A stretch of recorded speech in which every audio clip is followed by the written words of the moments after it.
देखो हम आपको दिखाते हैं इसके अंदर बैलेंस जो है। जैसे ये कहता है कि ठीक है, क्रेडिट लेजर के अंदर बैलेंस है, क्रेडिट लेजर के आईजीएसटी में 0 बैलेंस है, सीजीएसटी में 6299 का बैलेंस है एंड आईजीएसटी में बैलेंस ज़्यादा है। अब क्या होगा, ऐसा हुआ क्यों? उसका रीज़न ये था कि जैसे हम क्या करते हैं, आईजीएसटी की लाइबिलिटी होती है तो पहले आईजीएसटी से कंज्यूम हो जाती है।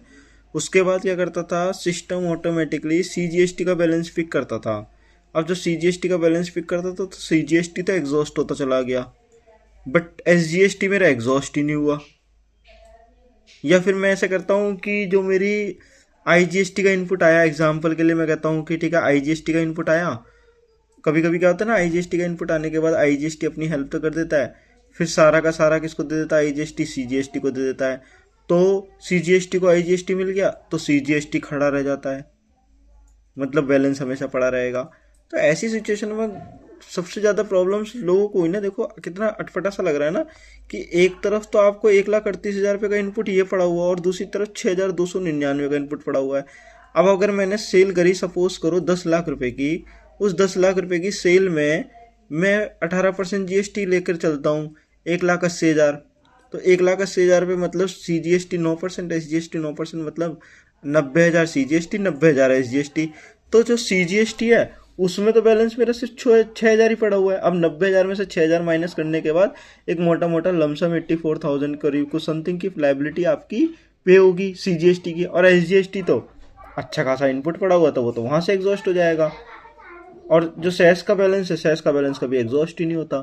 तो यहाँ पर गवर्नमेंट को ये प्रॉब्लम्स लोगों ने समझाया कि भाई हमारा बैलेंस पड़ा रह जाता है, ऐसे तो हम यूज़ ही नहीं कर पाएंगे। तो इसलिए गवर्नमेंट ये कॉन्सेप्ट लेकर आई है जिसमें गवर्नमेंट ने ये कहा है कि अब क्या कर सकते हो आप, एसजीएसटी की लाइबिलिटी को किसी आईजीएसटी की लाइबिलिटी पहले आईजीएसटी से एग्जॉस्ट करो, उसके बाद अगर आपका रह जाता है बैलेंस तो आप एसजीएसटी का पहले यूज़ कर सकते हो।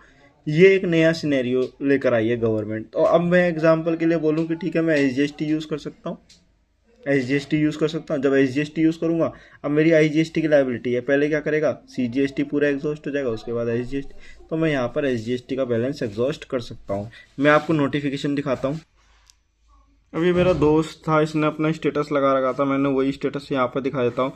यहाँ पर जीएसटी की तरफ से ये मैसेज आया था, dear tax payer, functionality to utilisation of CGST और एसजीएसटी।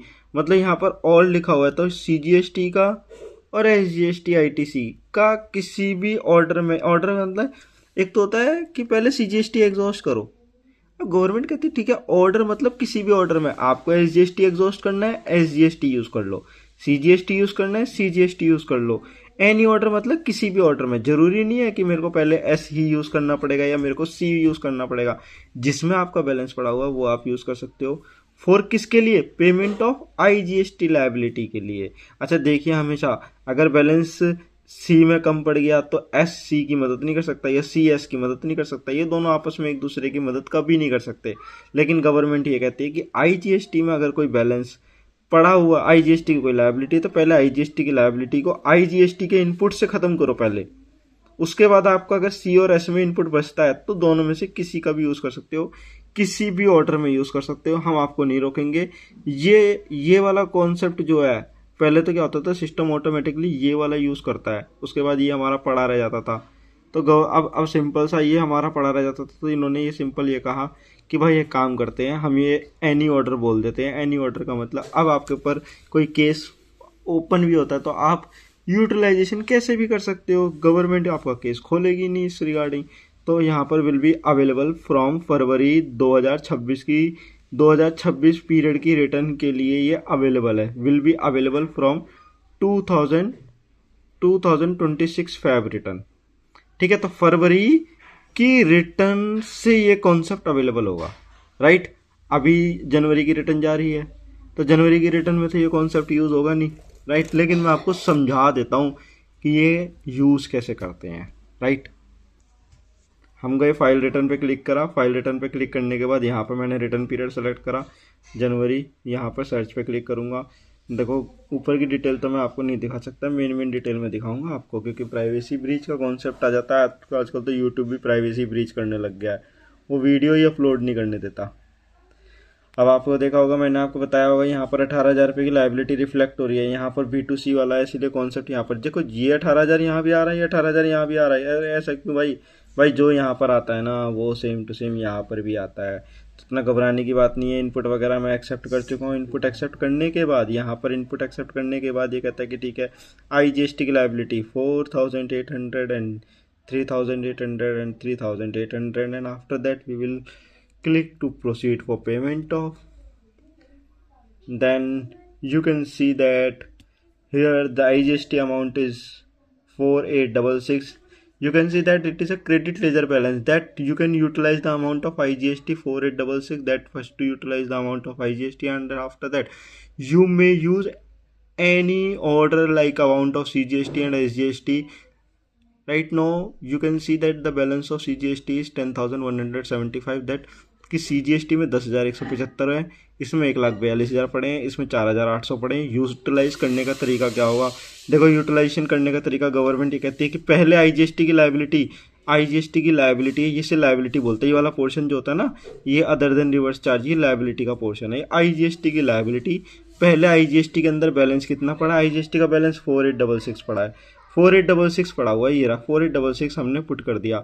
उसके बाद देखो CGST एग्जॉस्ट हुआ, देखो CGST में बैलेंस कितना पड़ा हुआ है? 10,175। अब देखो 10,175 पड़ा है, देखो 10,175 पूरा कंज्यूम हो गया। अरे यहाँ पर उसके बाद यहाँ 1,39,000, फिर देखो इसमें बैलेंस पड़ा रह गया। तो गवर्नमेंट ये कहती है कि अगर आप चाहो तो इसको जीरो कर दो, राइट, और इसको मैं कहता हूँ बचा हुआ बैलेंस जो है वो यहाँ पर आप डाल दो। जैसे मैं एग्जांपल के लिए बोलता हूँ, इसे मैंने जीरो किया तो मेरी कितनी लाइबिलिटी शो हो रही है? मेरी 13,134 रुपये की शो हो रही है। मैं यहाँ पर 13,134 रुपये डाल दूंगा। देखो ये लॉ का मीनिंग समझ में आया? इसे कहते हैं कि एक्चुअल में लॉ का मीनिंग ये है कि पहले IGST की लाइबिलिटी फर्स्ट एग्जॉस्ट करो, उसके बाद इस लाइबिलिटी को पे करने के लिए किसी भी ऑर्डर से आप वो कर सकते हो। तो ये कॉन्सेप्ट फरवरी से है, तो मैं अभी इसे जीरो कर रहा हूँ, राइट। तो मैं सिंपल यही कहूँगा, 10,175 जो है, 10,175 ये करा। 10,175 करने के बाद जो मेरी लाइबिलिटी कितने की आ रही? 2,959 की।